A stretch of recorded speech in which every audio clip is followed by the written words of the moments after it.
simple and clear. And there are channels which are being used today. Email is one such channel. And then there is a feedback which will happen. And above all, at the end, there is a background, there is a context in which the email is being sent or received. So any error or any of these factors not being addressed appropriately might lead to the message getting distorted. So remember this. So don't use too much jargon.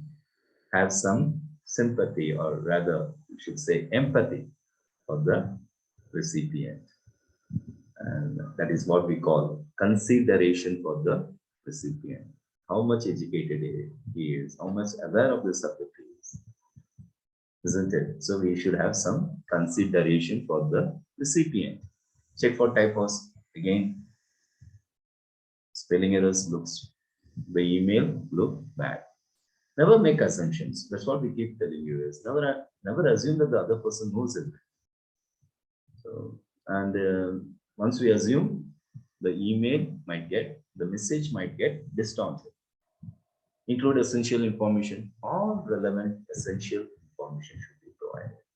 You should follow the required structure. So whatever is the structure, please follow that. And also be mindful of the format. So if you don't format, the message looks, sort of, it's very hard to read. So ensure the formatting is done appropriately. And today people check the email on multiple devices. It can be a laptop, it can be a computer desktop.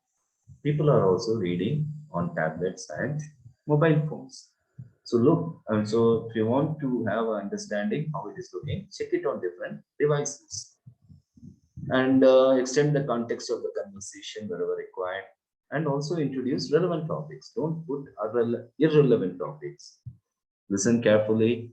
If you have to draft and somebody is giving you some valid information, you have to listen carefully. Stay organized with the labels. Whatever labels are there, stay organized with them and include a proper signature if it is required. Today, digital signatures are available. Never make assumptions, as I keep telling. The messages get distorted. Respond to inquiries promptly. Always respond to the inquiries promptly. And remember, emails are also needed in future. So keep documenting, keep storing, keep saving, and always be polite, and wherever required, follow. Choose an appropriate mode of communication. It's very important. And be selective with attachments. Many servers reject attachments, or there is limitation in size of the attachments. So use only those attachments which are important. And the tone should be consistent. Ensure accuracy of facts so that the integrity of the information is sort of ensured. Because if facts are not accurate, the message gets distorted. In case you want to see, or you want to feel, you want to proofread your email and how it sounds, so probably you can practice by reading them loud. Proofread, proofread, proofread. So that's why I keep repeating that. It's one of the most important tips is please proofread. And before directly working on your email application, use a word processor. So spelling errors will be highlighted by red lines, and other lines are also there for grammatical errors. Blue and green, they are also facilities available. Structure your message for clarity. So that's what I keep telling. The message has to be simple and clear. Beware of slang. You're not supposed to use slang language. It is inappropriate behavior. It is not following the rules of email etiquette. Abbreviations are fine, but we cannot assume that the other person knows what those abbreviations stand for. Keep your subject line brief. So ensure that whatever is the subject line is short, but it is relevant and very important. Make sure the messages are relevant. Sometimes after receiving the message, the recipient might want to contact you. over the phone. So it is available. It helps in better communication. And email recipient is appropriately addressed. No errors. Set expectations on what you are expecting and what you want the recipient to do. Avoid sarcasm or jokes. That's bad behavior. That is not email etiquette. Be direct. No need to, go around writing a lot of unwanted things. Prioritize messages. So certain messages are important. They have to be sent first. So you should know which messages should be sent first, or we call them prioritization. It will help in time and task management. Be aware of the language. So the language has to be polite, professional. Double check information. Whether all information has been given, whether it is all based on facts, is it relevant? And also, if some more information, relevant information to be added, please add. And also give recipients time to read emails. Don't expect the immediate answer. Once you send, don't expect that the other person, recipient, will respond immediately. So you have to give them time. Proofreading again, that's why I keep telling proofread your mails. Mails should be relevant to the topic. Emails should always have topic which are relevant. You should not send irrelevant spam messages. Keep attachments to a minimum. As I said, certain servers do not accept attachments or they reject attachments or there are limitations in size of the attachment. So check tone and language, polite tone, the language is professional. Check spam filters before sending because somebody might have filters in place. Be aware of the time zone. People are geographically distributed. Different parts of the world have different time zones. So probably when you're writing, you might have a daylight time zone, whereas other person might be in a night time zone. So ensure that you are aware of the time zone. Make use of online tools. A lot of online tools are there. So you can use them for drafting better and better emails. Send the important emails separate.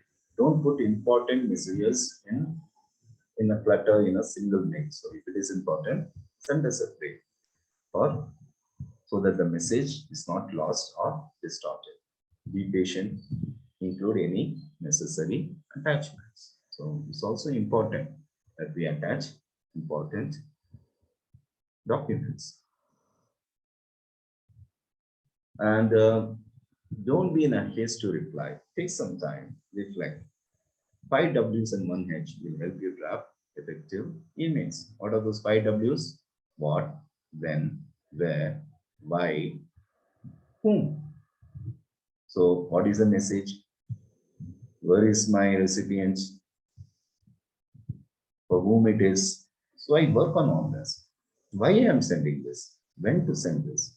And also how. So once you have this 5 W's and 1 H concept clear, it will help you draft effective emails. Avoid including too much information. So it has to be relevant. Don't overwhelm with lot of information, relevant or irrelevant.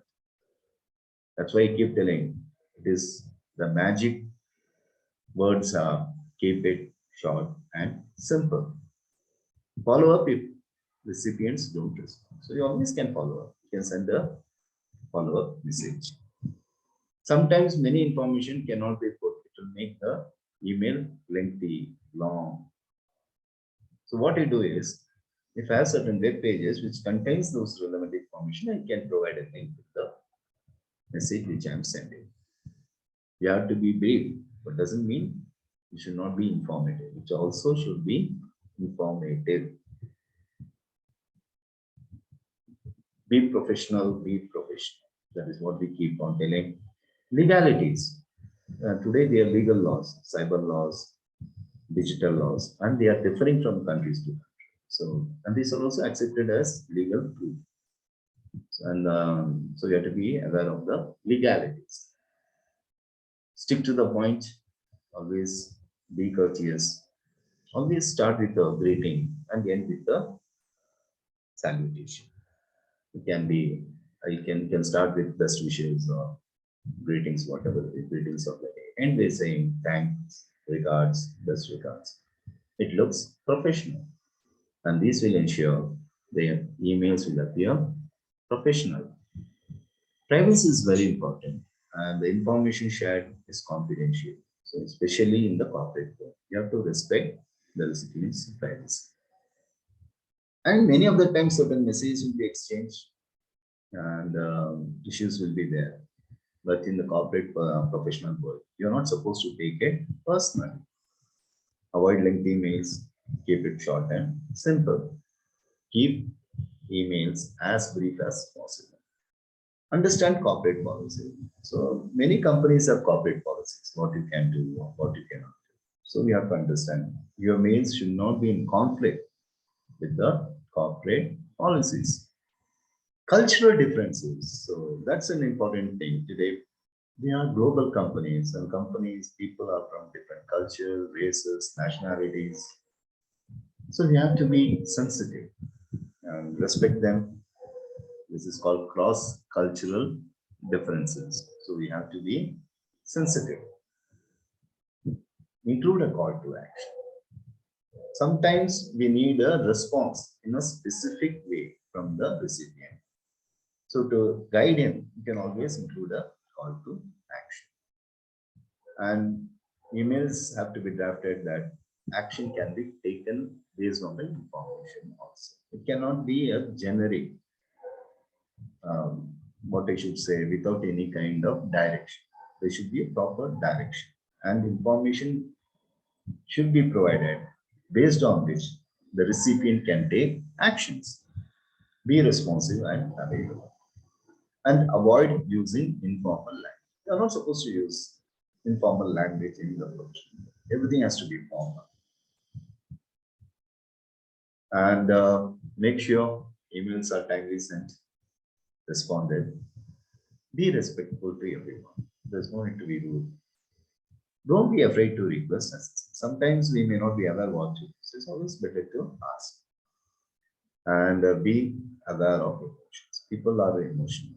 And one more thing is, sometimes we react to the message, but there is a person, there is a recipient. So be aware of his emotion. Is he sent you an angry letter? Or is he understand what ego state, that we call it, what ego state he is responding? So it's very important that you not only address the message, but also address the person sending the messages. Stay away from controversial topics. Topics which cannot be discussed should be avoided, like politics or any other unwanted area which can create problems or controversies. Make recipients feel important. It's important that we make the recipients feel important.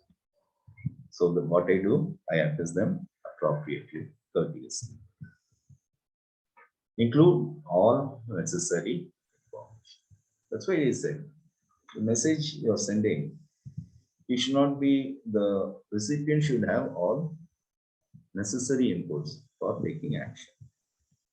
Be sure to acknowledge responses. If somebody has responded, at least say yes. Thank you, receive your message. Acknowledgement is very important. That shows professionalism. Reread emails. Keep on checking it. For what? Clarity. Is the message clear? Can he understand? And is it accurate? Is the information accurate? And always keep digital records of communication. Very important, because in future you might have to refer to your earlier emails. Make sure you're sending emails at appropriate times, and you cannot write too long, and the content should be relevant. Follow instructions if requested. Somebody is sending a set of instructions how to do it. Please do that. Don't forget the power of the smile. So it's important. It's a pleasant message. Keep all emails civil and professional. Very important that we keep the emails civil and professional. Don't write too many emails on the same subject. You should not irritate. You should not flood them. And please remember, there's something called flinch. So don't put all your characters or words in bold because that's called flaming or shouting.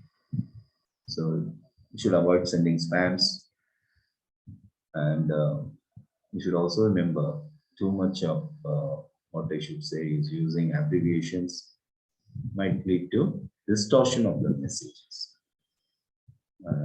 Obviously, we are not supposed to forward chain letters. Somebody sends you a mail, forward this, or something about some lottery or something which are not based on facts. So we have to be careful. We are not forwarding unwanted emails. So, and also resist the urge to overuse exclamation marks. They should be used rarely where it is extremely necessary. Keep checking for typos, errors, and inconsistencies. And even fonts, if you're using, keep it standard. Don't use a lot of different fonts. Choose commonly available fonts. You might be having a liking for a fancy font, but if the recipient doesn't have that font, for him it will look jumbled message, isn't it? So a font, the style should be all consistent. Don't use different fonts in the same, we are using different fonts and sizes, colors. Avoid that. There should be consistency in whatever you are doing. Be confident, be bold, be effective, and you have to balance authority and friendliness. Just because you have authority, you cannot send dominating emails. Organize your time. So there will be a lot of emails to be responded. So which part of the day you are good at writing and composing? So choose it. Organize your time. Be clear and concise. That's why again, once again, focusing on keep it simple and short. Proofread emails. Make sure all emails are sent with a purpose. Don't just send a mail because it has to be sent. There has always to be a purpose. End with a courteous word saying, thanks, regards, best regards. And you should have integrity. So today we know that emails are the most important tools for corporate communication. And there are etiquettes which have to be followed. What are etiquettes? Etiquettes are nothing but a set of things you can do and not. And so keep this in mind. So start writing winning emails, as I call it. And I wish you all happy email communication. Thank you. And having these tips in mind will create the right impression. Follow these strategies wherever required and use them as tactics to create winning emails. Thank you.